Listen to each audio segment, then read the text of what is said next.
On the whole, what I realized is, the beginning of the project, I realized that this is my battle, just not for me, but so many girls who are waiting for help.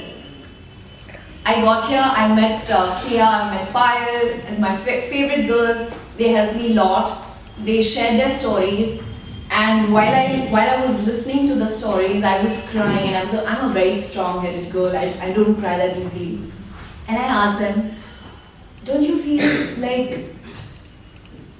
sad while sharing it? They had a bright smile while they were sharing their experience. And I was like, hats off to these girls. One thing that these girls said was, Didi, I don't care about what has happened.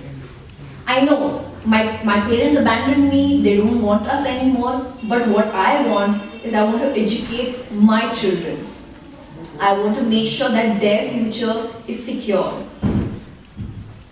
So many times you might not be aware also, there are so many times, like in the screenings in LA and in New York, women came to me, like high profile women, they came to me sobbing and they told me, one of them told me that, Mrunal, I was molested once, I was raped, and I never said anything. Why? Because the society is such, if I tell them, they would raise a finger on me. So I just remained to be quiet. And after 37, 38 years, after watching this film, it's just coming out, and I don't even know you why I'm sharing this story with you. I'm so glad this hashtag #MeToo movement and everything is happening right now. We decide our value. If we will not respect ourselves, no one is going to. And I've realized that. Do you even know there are so many girls who get trafficked in a container? I never looked at the container like that. I always thought there is some oil or some car parts, something going inside the container. But now there might be girls, so all you need to do is be aware, be attentive, sometimes what happens, if there is an abduction, why do we care? It's okay, it's none of our business. But somebody needs help. We need to raise, tomorrow it might be your daughter, your friend, yours. And mind me, this is not just daughter. Even boys get picked up from the market. A 4-year-old, we were doing an ILO campaign, and a 4-year-old boy was raped. He was so traumatized that he died, and they did not have money for his cover. For his funeral, there was no money. There was that bad case. Even the girls who want to come out of this business, the pimps, they come after them, they shoot them, and if they have children, if the girls have children, they snatch them or either kill them. So this is the state of our country. How do we make it better? How do we make this world a better place? With Mrunal, who I last met in New York when we were doing the premiere of Love-sonia at the United Nations. And at that time we were trying to reach all the world governments to make better laws against sex trafficking. As all of you know, sex trafficking is a most urgent global crisis in our world today. No country is spared. There are 140 countries who are members of the United Nations, and there is trafficking in every single one.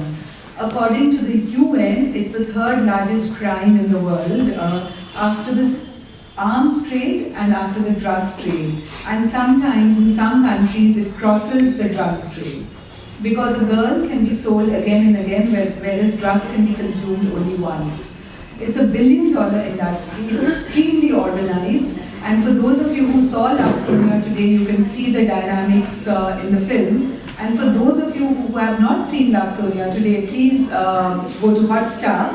It's available on Hotstar and you can see it in all its dimensions. Apne-aap-women-worldwide is a 15-year-old organization, and my own journey, as many of you know because I'm from Kolkata, is that I used to be a journalist, and I was researching another story in the hills of Nepal when I came across villages with missing girls, and I ended up making a documentary on the subject following the lives of these girls from the villages of Nepal to the brothels of Bombay.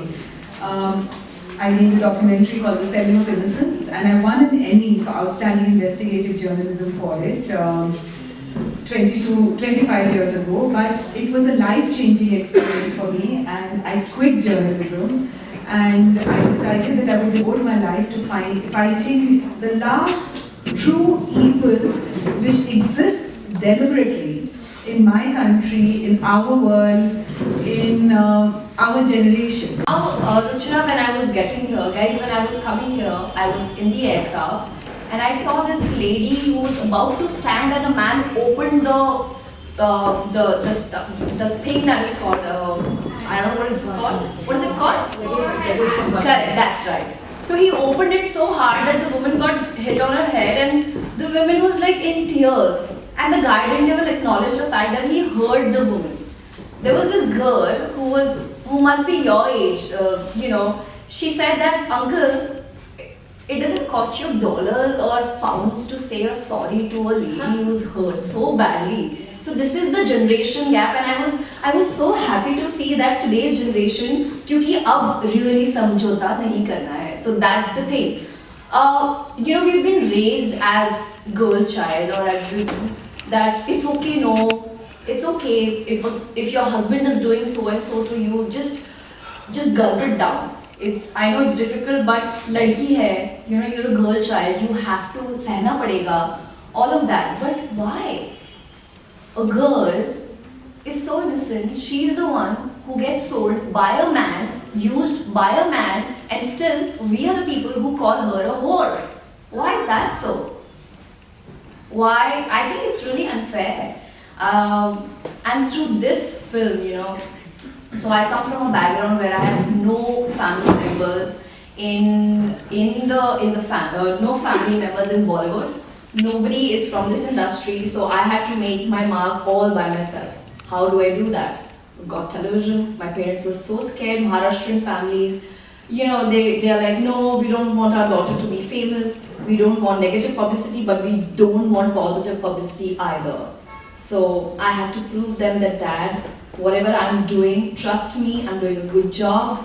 And I used to take him on sets, show him what is happening around, and he was really happy. The next question he asked me was, after my show went off air, he asked me, what's next? I said, I don't know. And since I was 12 or 13, मैं हमेशा सोचती थी that I have to do something which is inspiring. But kya? I had nothing. I didn't know anything. I would go in the bathroom, look in front of the mirror and be like, what is that inspiring thing that I'm supposed to do here? Something. And through acting, I felt like, I could be voice for many voiceless. Why do we watch films? We go to the theatre to enjoy our weekends. But there are so many films right now. I'm so glad there are biopics being made. There are films based on social causes. When you leave the theatre, you feel like, oh, I have learned something from Kolkata. Because of Ruchira, because of Apne-aap, I got a chance to meet the girls and they shared their stories. It was difficult for them to talk to a stranger like that. I'm sure so many women out here must have gone through so many problems. Like today, if she is a journalist, there are so many people who the society in fact, must have tried and pulled her down, isn't it? आपको कितना आपको घर